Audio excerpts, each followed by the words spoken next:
Hey folks, welcome to the latest edition of Get Shorts. This time, we're using cutting-edge economic modeling techniques to try to add insight into the simmering debate about who really wins from globalization. Now, the controversy around this topic is based on the belief that while interconnectedness may create winners, the process also creates losers, and that these losers come disproportionately from disadvantaged communities. The rhetoric is heated on both sides. For supporters, globalization is the key 21st century growth motor. For opponents, globalization facilitates inequality and a race to the bottom in terms of standards. So which is it?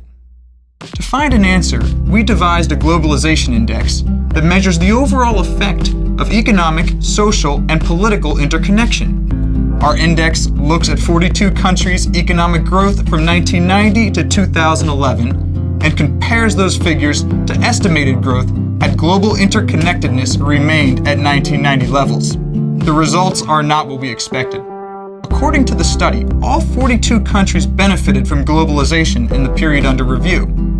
On average, a 1-point rise in our globalization index resulted in a 0.35 percentage point increase in the growth rate of real per capita GDP. In other words, our index suggests that interconnectedness has increased across the board and that it has been a net positive for all countries we reviewed. But the study also found that some countries benefited much more than others. Developed nations were the big winners, according to our index. Finland led the way, with an average annual per capita gain of about 1,500 euros. Denmark, Japan, and Germany also saw major gains. Emerging markets such as China, Brazil, and Mexico benefited, but significantly less than the major winners. For these three developing nations, interconnectedness increased average annual per capita income by about 100 euros.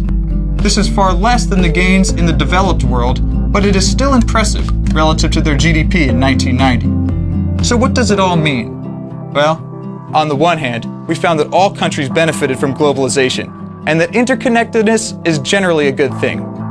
But we also found that globalization opportunities are not evenly dispersed, and that the gains to developed nations far outweighed those to emerging markets.